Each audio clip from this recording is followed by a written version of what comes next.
Schoolmates! Ayan, nandito na naman ang inyong nag-iisang Schoolmates Barkada to give you another refresher debate episode na tiyak na makaka-relate kayong lahat. Kaya samahan nyo kami ngayong gabi dito lang sa Schoolmates! Isigaw ang tinig mo, ihayag sa buong mundo ang karapatan, kalayaan. Buksan ang isip mo, sa alaman ng yaman mo, sa karapatan, sa kalayaan.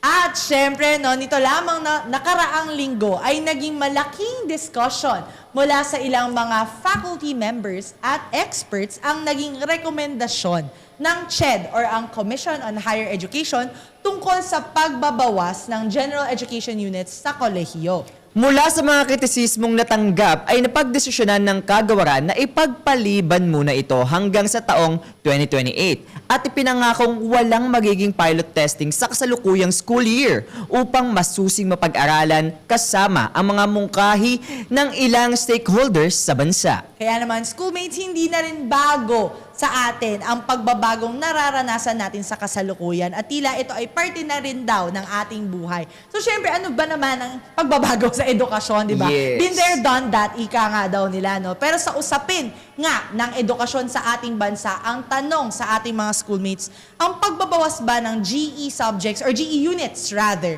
ng kolehiyo ay dapat o hindi dapat? Kaya naman, schoolmates, huwag nating patagalin pa. Atin namang kikilalanin ang mga debaters mula sa Polytechnic University of the Philippines or PUP na pabor sa kanila at napapanahon rather ang pagbabawas ng general education units sa kolehiyo. Sino-sino nga sila? Panoorin po natin ito. I'm Katrina M. Lazarito, a fourth-year Bachelor of Arts in English Language Studies student at the Polytechnic University of the Philippines. When we were given the topic, we were quite surprised actually because this is a very timely and relevant discussion. So we are really fueling up with information regarding this topic that we will be debating. And we are in the affirmative side, so we are more trying to fulfill the duty of fueling us more with the information we need for this debate. My name is Yvonne K. Nogar. I am 23 years old. I am fourth year currently at Polytechnic University of the Philippines taking up Bachelor of Arts in English Language Studies. Okay, as for our preparation with our debate, we did matter load individually and then we met by group to matter load with regard to the topic that we are assigned to debate today. My name is Jonas Christopher Leganson Lozuriaga, or also known as Topher Lozuriaga, and I am 21 years old, currently studying in Polytechnic University of the Philippines and also taking Bachelor of Arts in English Language Studies. We are expecting a fruitful debate in order for us to learn more about the topics. In spite of it being controversial, we still anticipate that we'll be having such a meaningful discourse. Narito naman ang mga debaters from Adamson University na hindi pabor sa pagbabawas ng general education units sa kolehiyo dahil para sa kanila ito raw ay isang malaking kabawasan sa kaalaman ng mga kabataan. Panoorin natin to. I'm Lorraine Daniel P. Vicente. I am 18 years old, a first-year political science student from Adamson University. I was delighted, to say the least, because I've always been active about social issues, especially this very timely topic, and I've been vocal about my stance on this, and I'm very happy that we got the same stance as my stance. My name is Khalid Harisapayani. I am 20 years old, studying Bachelor of Arts in Political Science at Adamson University. Individually, for me, watched videos, I read articles about the ongoing discussions regarding this topic. I researched a lot of research. Group-wise, we went on Google Meets to train, to pretend as the opponent and that kind of stuff, and yeah.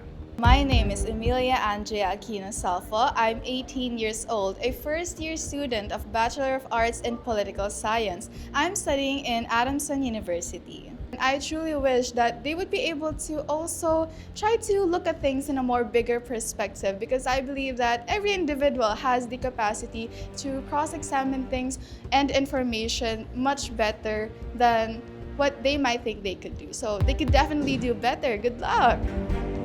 Sa ating pagbabalik, isa na namang mainit na debate ang ating papakinggan. Dito lang yan sa Schoolmates!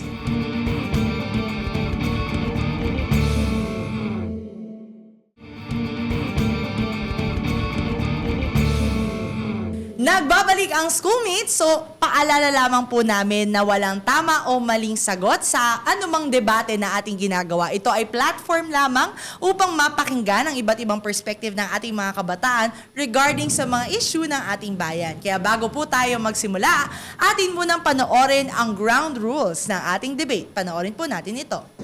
May dalawang teams na maglalaban, ang Team Pro at Team Con, na may tig-3 miyembro. Ang team leaders ang unang sasalang sa ating debate. Para sa bawat tanong, may 3 rounds or lives ang bawat isa na may 30 seconds per speaker per round. Kapag sobrang intense at walang gustong magpatalo, we activate the bonus round. 1 minute and 30 seconds yan na free flow discussion. Meaning, bahala na magsagutan ang magkabilang panig. Pero kung halimbawa, hindi na makarebat ang naunang debater, pwede siyang mag-buzz para palitan ng ibang team member. Ito ang twist. Bilang mga host, may kapangyarihan kaming mag-buzz sa gitna ng laban. Kung medyo off, boring, o hindi kami satisfied sa sagot ng sinumang debater, we can buzz you out at papalitan ng ibang team member. Kaya make sure na hindi lang matalino ang sagot nyo. Dapat klaro, direkta at convincing. Bring your best arguments. Umpisahan na natin ang panimulang argumento mula sa ating mga team leader. Sa ating unang katanungan, sa pinakahuling ulat sa panukalang pagbabawas ng Gen Ed or General Education Units sa kolehiyo, ito ay ipinagpaliban muna nga daw hanggang 2028. Sa tingin ninyo, dapat pa ba itong ipagpaliban ng ilang taon pa? Or dapat na nga ba itong pag-usapan ng maaga-agad at mabigyan ng solusyon ng Commission on Higher Education? We have to make it now. We have to talk about it right now simply because there are many students who cannot afford college education right now simply because they have to pay for the unit of the GED, which is just a repeating subject because all of the competency that were being hit by GED were already been long established and long achieved by the senior high school and by junior high school. So it's repetitive and it will only cost a lot on the part of the students. If not now, then when tayo magbibigay ng solution? I agree that there is a very much importance on settling this matter immediately. However, it is a misconception that these GE units are simply repetitive. Because how do we learn? We learn through repetitiveness, through active recall. Kaya meron tayong tinatawag na active learning because something, an information is repeated. This does not mean that it is unnecessary. In fact, it actually even more so emphasizes its importance. We cannot ensure learning through repetitive. Actually, repetitive is actually a manifestation that it is already redundant simply because they will not be promoted to college if they haven't accomplished the competency required in these GED courses. Simply because, for instance, ethics, morality, this competency structure were already been achieved by junior high school students and senior high school. They will not be promoted to college if they haven't manifested it. So why repeat it? But grades, numbers, are not just enough of a measurement onto someone's character. These GE units aren't just subjects. We're not saying that it is unnecessary. In fact, we're actually saying that the reason why the GE units are called ineffective or inefficient or just redundant or a waste of money is because it is not being implemented efficiently and effectively. The GE units are not at fault for this. It is imperative that we come to a consensus of how important, for example, ethics and morality is. Just because it is being taught in elementary and in high school, senior high school, does not mean that in college it should be less of an importance. You actually do agree with our side that grades do not matter, then therefore, learning is not only limited in the institutions or learning institutions. You can actually learn from your community. And likewise, I would just like to rebut on your statement in regards to whether or not this is repetitive. We have to learn more through repetition. But actually, you can learn more by integrating and improving our junior high school system. We already have the system, senior high school. Why not transfer the GE courses in senior high school and then improve the quality so that we can somehow avoid repetition and inefficiency to those courses or programs that are aimed for specialization. But when these happen, the GE courses are actually being compromised. We must remember that it's not about the quantity, it's about the quality. And when we say that, we're not stating, actually, nabawasan na nga ang GE courses from 51 and the like or to 63. It's actually been reduced already to 36, if I'm not correct.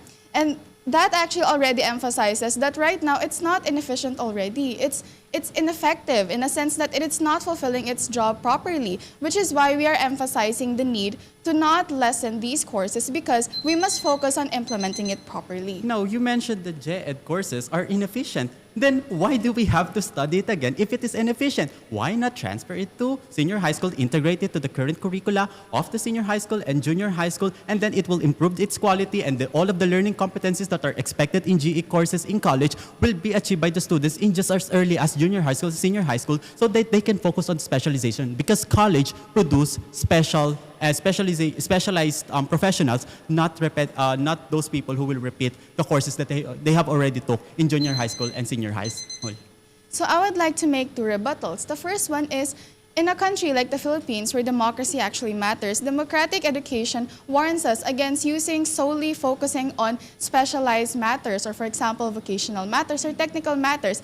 Education should actually focus on helping us to become more holistic individuals, to not just become workers, but to also be individuals who are civically aware, who are actually being able to contribute into society meaningfully. In a sense that GE subjects, we're not saying that it's ineffective. We are actually saying that it sounds ineffective because of how it is being implemented currently. Sapat ba na 18 units na lang ang GE? And what do these 18 units actually mean? Is it gonna be better? Is it gonna be worse? And what is the overall impact to the students and the teachers? Topher. So for me, it's for efficiency. Okay. Simply because we acknowledge on the proposition side that there are GED units that are really essential or courses that are essential for across all majors or across all programs such as business communications, such as integrating communications, skills, Data, etc. But that will somehow give way for our policymakers to create a kind of curriculum which is beneficial across all programs. Not, for instance, art appreciation. What do doctors will have to do with art appreciation? Your point?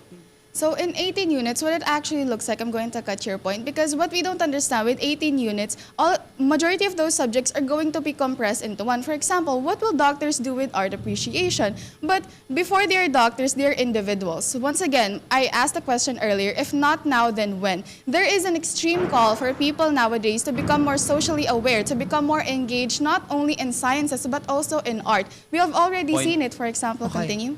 My point being here is not because there will be no GED courses about ethics, there will be no morality. Not because you don't have any courses in GED in relations to art appreciation, that means that you will not be appreciating art. Simply because there are other means for engaging to actual learning, such as join extracurricular activities. You will have more academic freedom if you will reduce GED. You will have more autonomy, for instance, have more mental and also physical. It will reduce your stress simply because you will not be paying for these GED courses anymore. For now, Emmy and Topher, I hope your teammates were able to listen to your points earlier. Sana may makapagtuloy. Lorraine and Yvonne, dagdagan natin ng tanong. Kung ililipat ang itong mga sinasabi natin na na-reduce na units nga daw ng Gen Ed units sa senior high school, sa tingin nyo ba sapat na ito para matugunan yung matagal ng kakulangan sa basic education? Because as it is, basic education is already insufficient to create competent individuals who are moving to higher forms of learning. We cannot deny that. That is a fact. So, do you think matutugunan ba nito kung ibabalik mo yung ibang units ng Gen Ed to senior high as a form of reinforcement?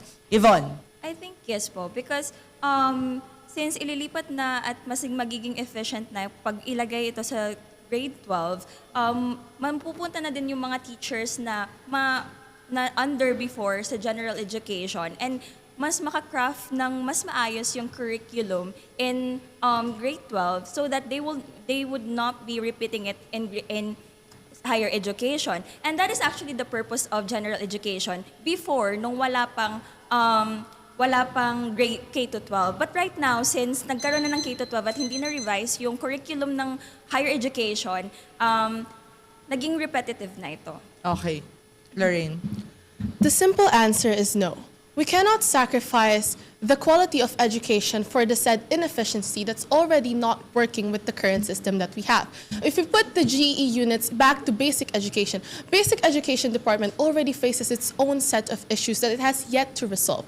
And one of the leading figures of critical pedagogy, Henry Roque, also tells us and warns us that specialization in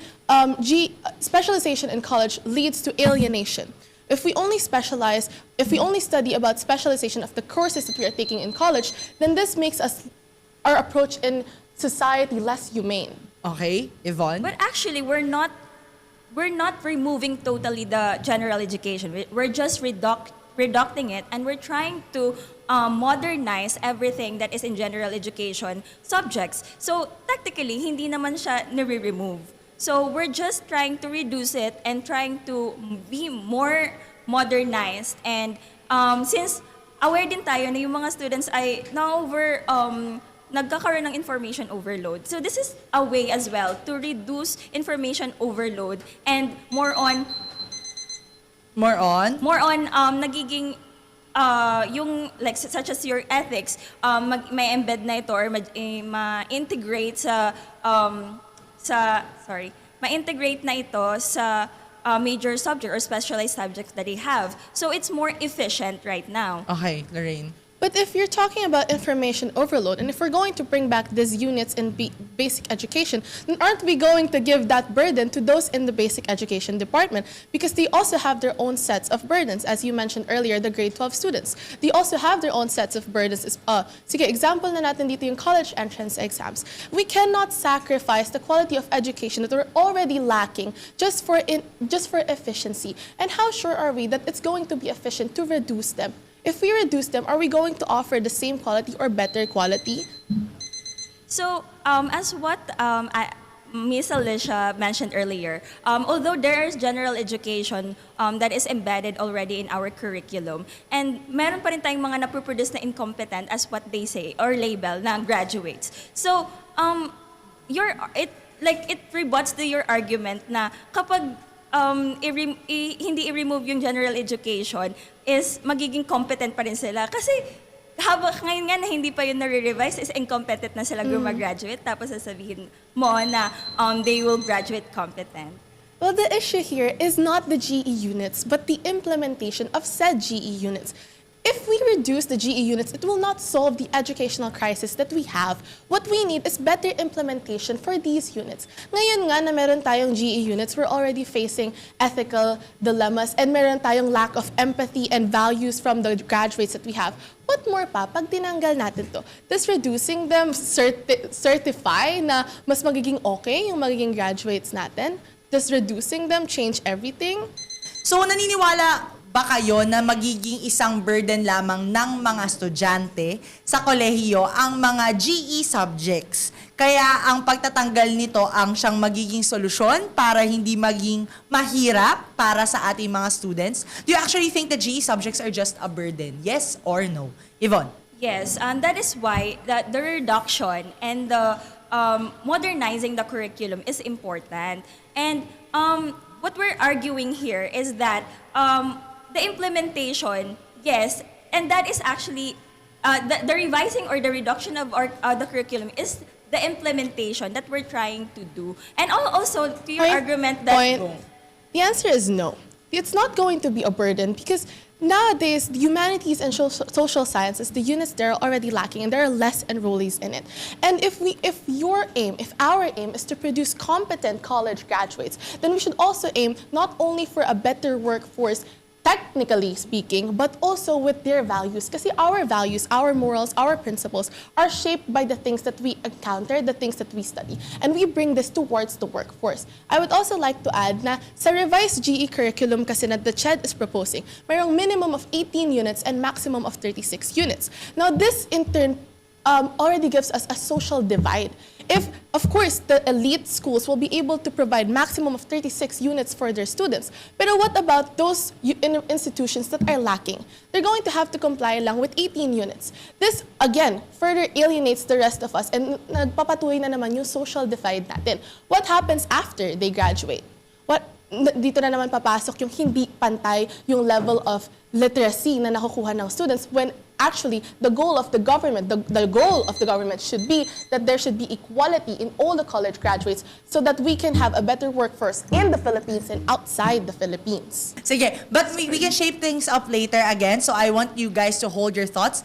I want to hear naman from Khaled and Kat. In some cases, hindi daw nasasama ang isang estudyante sa honor roll or honor students dahil nakakahatak daw dito ang mababang grades sa GE units. Sa tingin nyo ba ay mas nagiging batayan pa ng higher education institutions ang GE units kesa sa major subjects? And is that fair? Do you think that's fair? I think it's not fair because honestly, in college, you have minor and major subjects. Therefore, the things that you learn in minor subjects are already implemented. You've already learned this through your basic education years, just from high school and the entire K-12. Now the question is, why do the students have to focus on these learning aspects when they can focus more of the technical skills that they can learn that are aligned with their profession, with what they're supposed to be learning? They're basically focusing more on the minor subjects compared to the major subjects, which we will always have in the discussion always, that minor subjects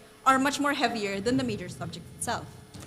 When you're entering the Philippine education system, you're subscribing and entering the holistic education that it offers and provides for our dear Filipino citizens. I think it is imperative that those subjects also play a role in your performance as a student, because let's say you're a doctor and you have ethics class. Then you would need ethics for your profession in order to be able to talk to people or to manage certain situations. Because to solely rely on proficiency of a technical profession would be to undermine the values that exist in enhancing that said profession, which are the soft skills needed for that profession. Okay.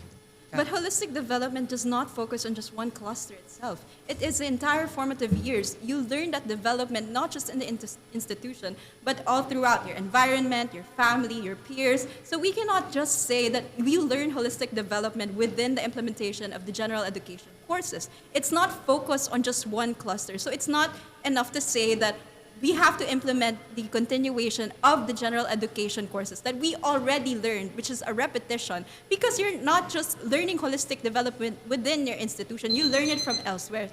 Therefore, you still bring it wherever professional fields you enter. Yes, granted, we learn holistic development everywhere. We learn it from our families, from our communities, from our dear friends. But education is an establishment and that it provides. And what it provides is that holistic, it guarantees that holistic education and that service for the people who can't access it through their friends, maybe through their families, or through themselves. That's why it is there, because education was meant to serve everyone. And for the people who can't access those needs, let's say through communities or through people, then this is their chance to discover that holistic privilege. Okay, balik tayo dun sa follow-up question ko because I think that's a very valid point. Do we measure merits or proficiency as a means of like awarding them as honor students if they perform poorly in GE subjects? Is that a fair evaluation of excellence? That is my question, and I need you guys to answer that. Kat? It's not a fair measurement because honestly, you basing it just from the general education courses, your scores in the activities that you learn from them isn't quite fair because again, the holistic development and the subjects that are being taught there does not merely focus on what you are specialized in. You're not supposed to be learning repetitive subjects, repetitive topics, when you've already learned these from your formative years in high school. So therefore, this being a basis for debilitating and getting poor grades, just because the minor subjects pulled your grades out of it. Basis of excellence tayo What does it mean to be excellence? If it is repetitive, how come we don't excel in it? That is my question. I think this also raises the question of how do we imagine the labor force here in the Philippines, and how do we measure their excellence? Do we measure the labor force here in the Philippines solely by their technical professions and what they bring to the table with their proficiency and skills, or do we also measure them by their character? This is what holistic education is for. We are measuring them also based on their character, and if they fail to pass or succeed on that regard, then we would only be producing technical workers, of people who are just bringing skills to their table, but perhaps they don't know how to communicate. Perhaps they don't know how to resolve conflicts. Those are essential skills that we need in the workforce for in our workforce. Yeah. Oo. Sige. Gusto kong dagdagan lang ng another layer ha. Since we already tackled meritocracy in education and accounting for GE subjects as part of that meritocracy in the current system.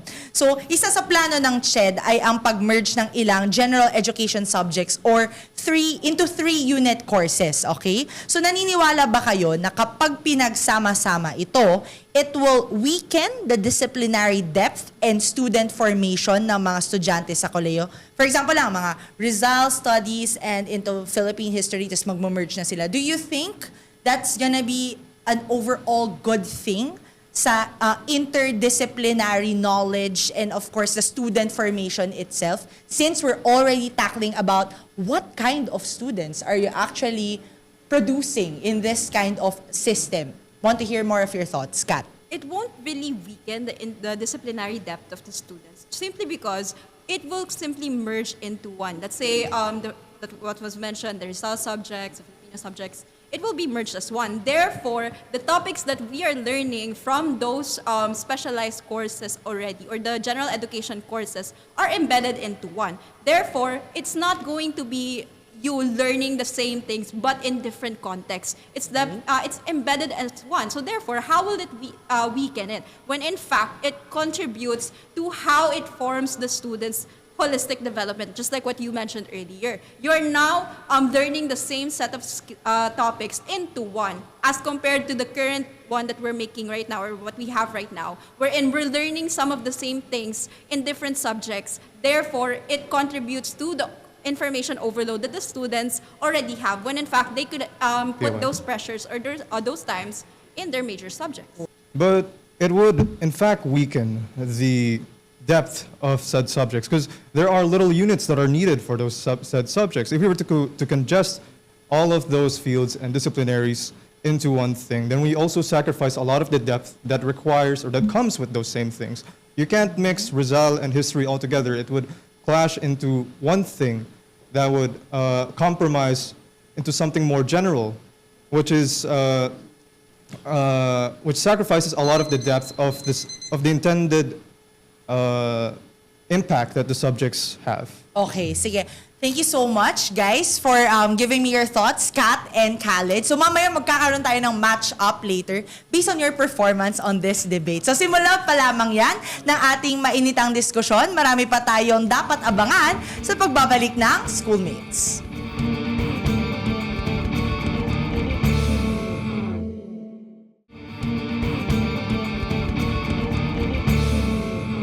Nagbabalik ang Schoolmates sa ating pagpapatuloy ng ating debate ngayong araw. Ang ating pagtatapatin ay gusto ko si Lorraine and Topher.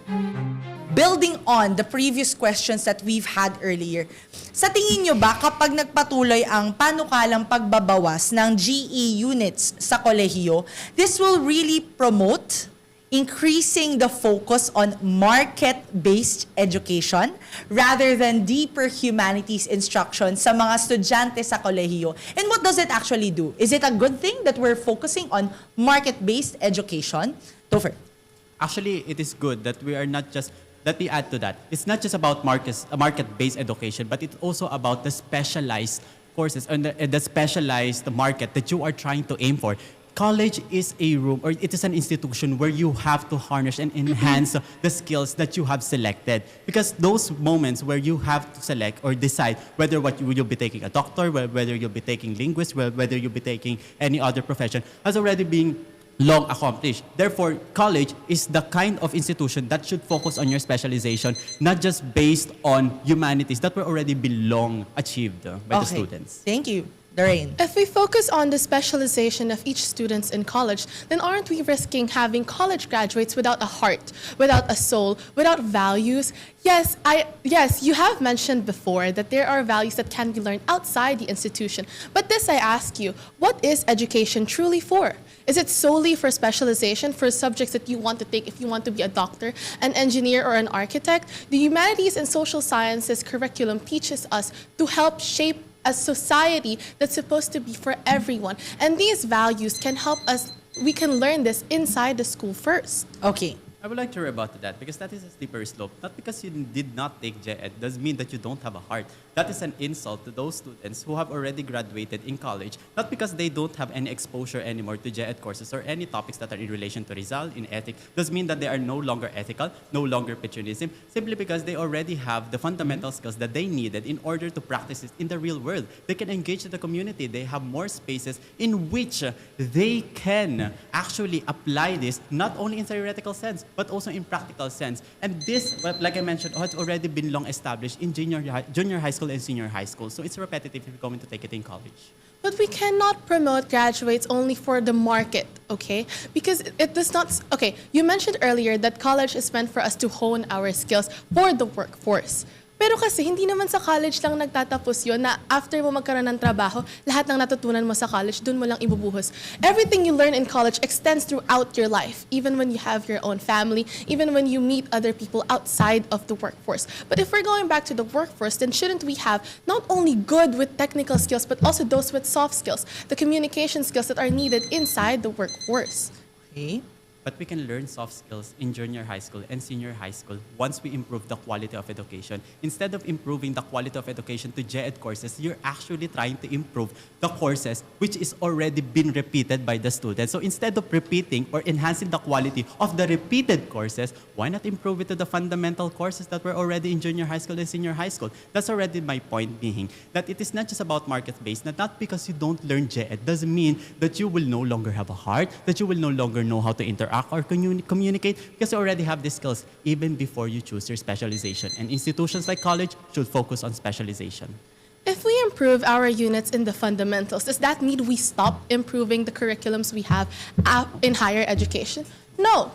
Kasi it doesn't stop there. Learning is a continuous process. It does not end after you study. It does not end in high school or in college. It is a continuous process, and it's not repetitive to learn ethics, to learn values in college. Kasi it further strengthens and shapes who you are as a person, as a student, not just as a student, but as an individual inside the workforce and outside the workforce. And yes, you can learn it outside school, but it should start from within the institutions because that's what education is for. It's supposed to teach you to be a better person while also helping you achieve your dream career. Okay, sige. Before we enter the free flow discussion na, I want us to elaborate further.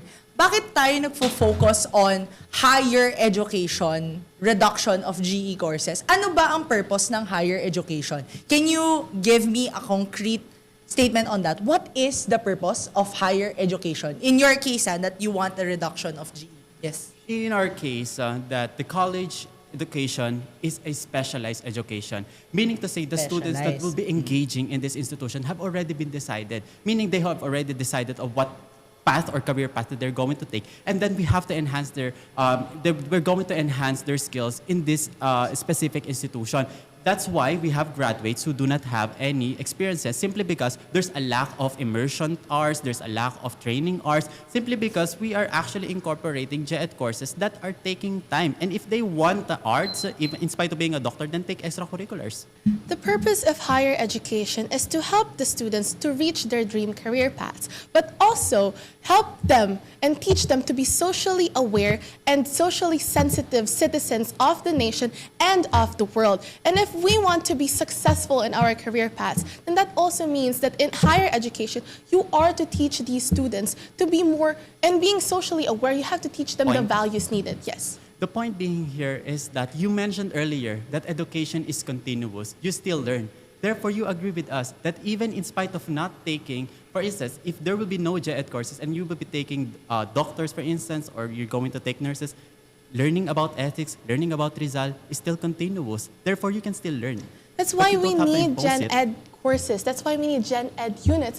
Because in our pursuit of our career paths, in our pursuit of becoming a doctor, a nurse, a lawyer, we often forget the values that we need to become successful individuals, but with the values. And this serves as a reminder. But that doesn't necessarily mean that you just forget, therefore you need repetitive courses, then that's a failure to the curriculum in junior high school and senior high school, which we're trying to mechanize here. Improve the curriculum in junior high school and senior high school. We don't have to take GED courses anymore. We as have the to refresher. improve the curriculum in its entirety, not only in the basic education, but also in higher education. We have to accept there is an educational crisis in the Philippines.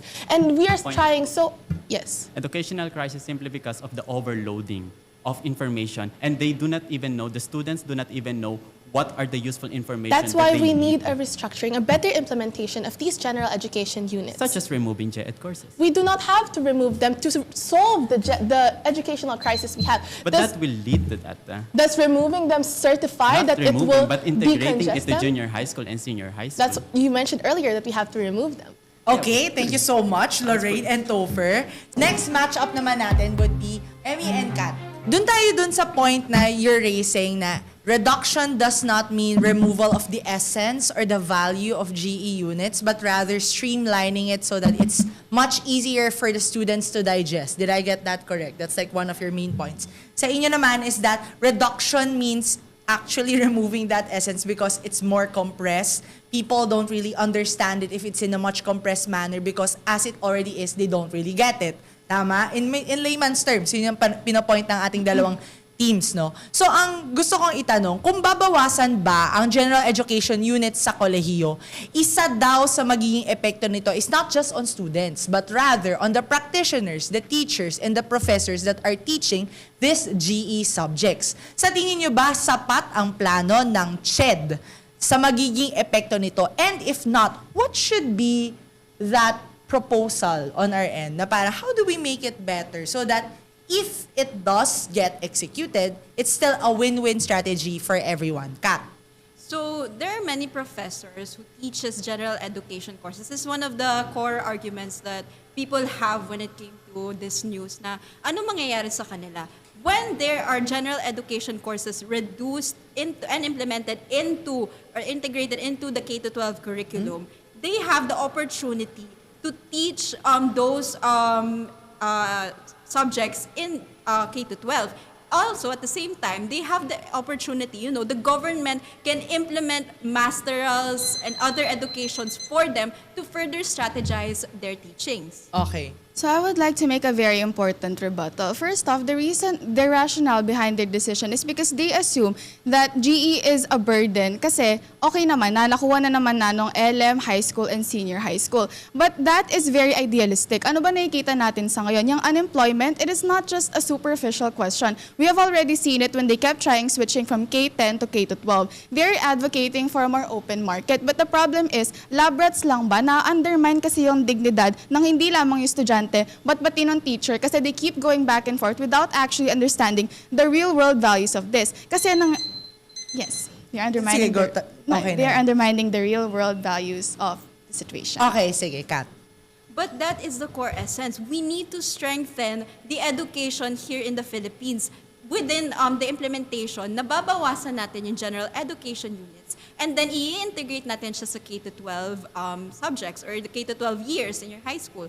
So therefore, it is a burden within the education system itself. That is why we are proposing na bawasan yung units na tinitake natin dito sa college years into the K-12 because these are the expected skill sets that were supposed to be learned by the students before entering college. But just because it is expected doesn't mean it's actually here. For example, anong masasabi mo for the fact na we actually score low on reading comprehension? Itatanggalin natin yung purposive communication, di ba? E di lalo lang bababa din yung reading comprehension. You need to look at what's actually happening in the real world. Because you are being idealistic by saying na, oh, we can actually implement it in the K-12 levels, but it does not stop there. Ano bang itsura ng 18 units? It's compressing those values. Kaya mo bang ipagkasya ang buhay na Rizal tsaka yung buong history ng Pilipinas sa isang unit lang? That is not actually realistic. You have to look at what's happening in the real world. You mentioned earlier about the literacy. the literatures, the things that they learned, English, reading, that is now the problem. That is now my question for you. How can you advance to the higher education if you are not proficient, or at least you weren't able to learn about these things in your senior high school years, or even way back before you enter college? This isn't about, oh, when you enter college, you have to be literate enough.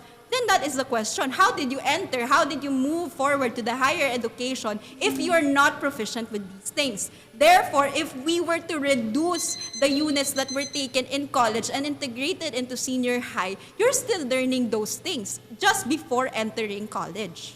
Once again, you are being idealistic. Sinasabi mo ba na pantay-pantay lahat ng kayang maibigay na education dito? What about the private schools? What about the public schools? As someone who was consistently in private schools, I have learned na madalas kasi hindi sila nagbabagsak. Even if you're not actually demonstrating, kahit punong-puno ka na ng guidances, once you're in a certain, for example, environment, they would still actually pass you after certain exams and the like. You were under the assumption na ay pantay-pantay lahat naman ng education, but what you're proposing is very unrealistic and very idealistic because you are not looking at what is actually happening in the current educational system and how it's affecting our society, our political climate in the real world.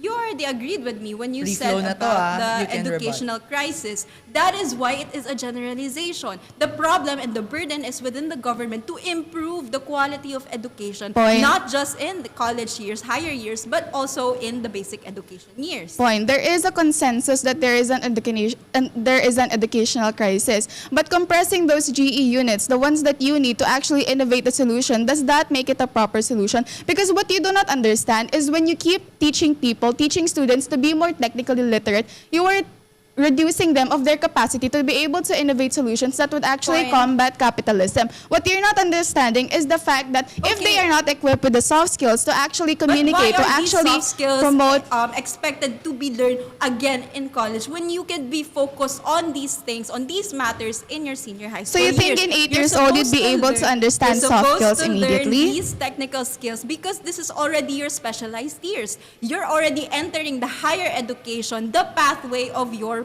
Point. chosen profession. You're under the your soft skills, so presumption. you're generalizing that because these weren't integrated already in the senior high school, in the basic K-12 units, doesn't mean that when they enter higher education, they're still not able to learn these. I'm not saying that they're problem is we're not incompetent. going The to presumption is remove the it. fact that you think that everyone is equal and that they have already those aspects. But what you don't understand is that learner space are different, which is why they're integrated. Bakit You're pa ba nasa generalizing LM? the Bakit nasa the high problem school? because Bakit you're nasa supposed to senior be high? learning Bakit these wala things sa already. college? Okay, thank you so much.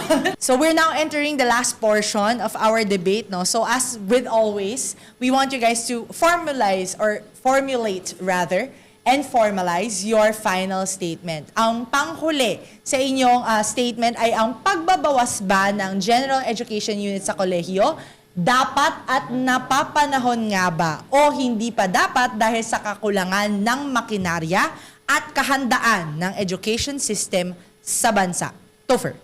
We would like to summarize our case here. First one is repetitiveness. Because of the repetitiveness of these courses, those topics or those courses that were already being taught in junior high school and senior high school are being taught again. It will serve as a refresher course that you have to pay for, that the institution have to allocate resources for, and lastly, that you have to allocate time for, instead of emerging to the community, whereas you can also learn from it, whereas you can also engage the extracurricular activities. Secondly is that college education serves as an institution to focus on your specialization because you have already decided which career path you're going to make. That's why there are many graduates that do not have much skills simply because there are a lack of immersive skills, there are a lack of units in order to immerse to the kind of in the kind of industry where they're going to indulge in. And lastly, it will reduce the mental and financial burden of the students simply because in mental health, you will no longer have to think multidisciplinarily. You can focus on the specialized subject that you have decided to take.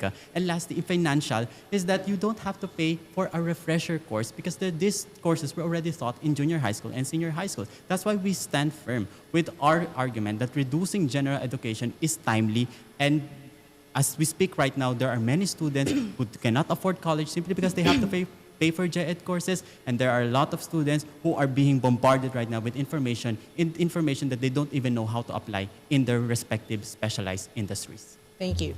Emmy? We stand against lessening the GE units because 18 units is already too little to actually allot for the quality of education, especially the GE courses, the ethics, the philosophy, the art appreciation, science, and the like is actually included in that as well. So once again, to further conclude it, to summarize the statement more properly, is that we stand against lessening the GE units because we stand for an equitable society where the students are able to stand up for themselves as individuals first before workers. Thank you. Schoolmates, sa aming pagbabalik, atin namang aalamin kung sino ang ating best speakers ngayong araw at ang say, syempre, ng ating mga schoolmates online and on social media. At lahat ng yan ay dito lang sa Schoolmates!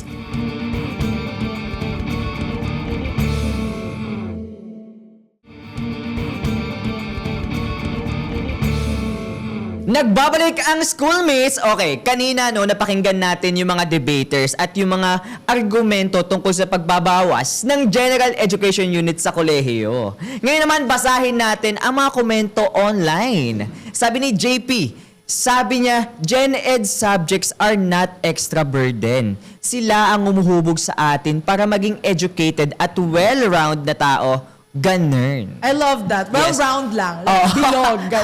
Ganun. Okay, sige. Ay, eto pa. Paborito ko to, si Sir Jai Marie. Oh. Sabi niya, dapat pangang dagdagan eh. Wow. Wala lang siyang sweet and concise Kumbaga, lang. Ganun masama lang. yung mga tao ngayon, dagdagan nyo yan.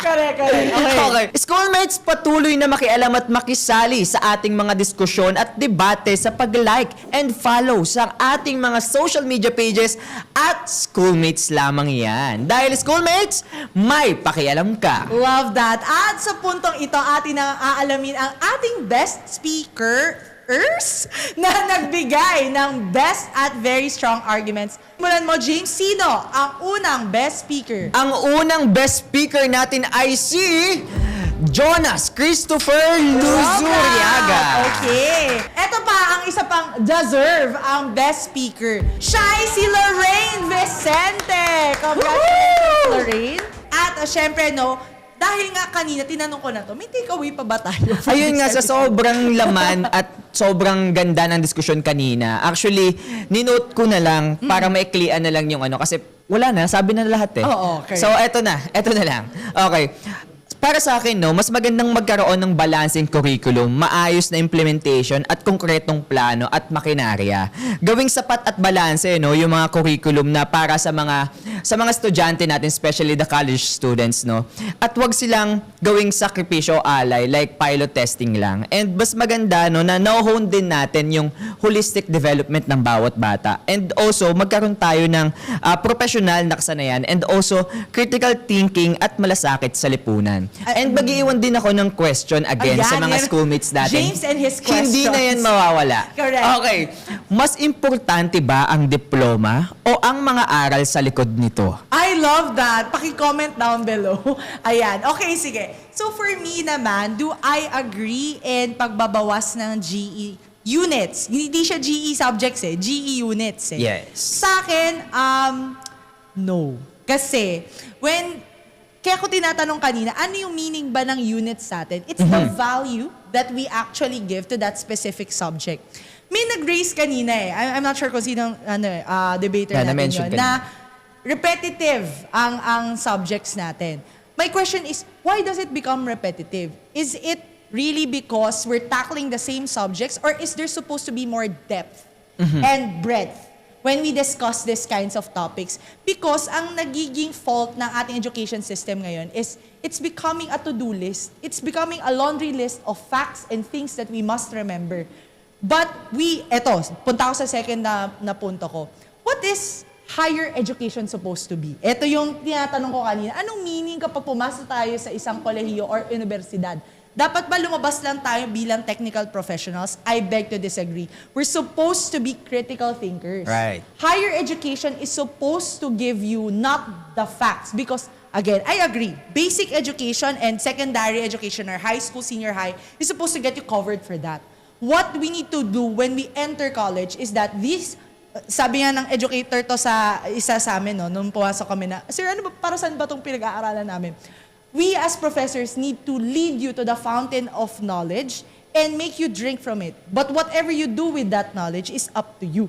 Right. Which is what is the role of higher education. We give you the facts, we give you the formulas, we give you whatever statements or fallacies you need to know, but whatever you must do with them, you must do with them. And that comes from forming critical thinkers. You need to question what you studied. You need to know what you're studying. What is it for? So it doesn't give you more answers. It leads you to think and question why you had to study these things. So tama naman that I personally agree. When I graduated college, guess nyo na lang yung age ko, di ba? When I entered the workforce, I was like, am I not supposed to have studied all of these things that I'm supposed to be experiencing right now in college? Yes, but that's because it's not because I had more GE subjects. It's because walang depth and breadth yung technical professional subjects na meron tayo. And hindi rin immersive yung GE subjects that we have. That's why the values, we know what they are, but why and how, we don't. So, it's a challenge that I pose to CHED. Sorry sa CHED, I feel like these are not educators at all. Naiisip ba talaga natin ang magiging aftermath ng GE subject reduction? It's educator displacement, Not necessarily that they have the option or the opportunity means that the opportunity is equally accessible to these educators. Hindi, yung mga estudyante nga, di mo ma-fund Yung higher learning pa ba ng guro, kaya mong i-fund? Diba? So, it's again, as with all, the intent is good, but the execution is still a bit loose, diba? So we still need to answer these questions first para wholeheartedly mai-implement siya ng mga educators natin. Kasi hindi mo naman mai-execute yung lesser and sharpened GE subjects or GE units if yung mga educators mo ay hindi in it. Diba? So we have to be holistic, diba? It's not just the students, but the teachers that make the education much better and improved in our country. And yon, with that, gusto namin pasalamatan ang BP Studios for making this debate possible. Thank you so much, BP Studios! Yes, thank you with BP Studios sa audio para marinig ang aming mga sinasabi. And of course, sa ating student debaters from PUP and Adamson University. Sana medyo naliwanagan kayo at ginanahan kayo, di ba, with our topic. And with that, sa bawat usapin, sa bawat issue, may boses tayong mga kabataan. Sumali, makinig at makiisa dahil ang bawat opinion natin ay mahalaga. Kaya naman, sabay-sabay nating isigaw sa buong mundo. Schoolmates, May pakialam ka!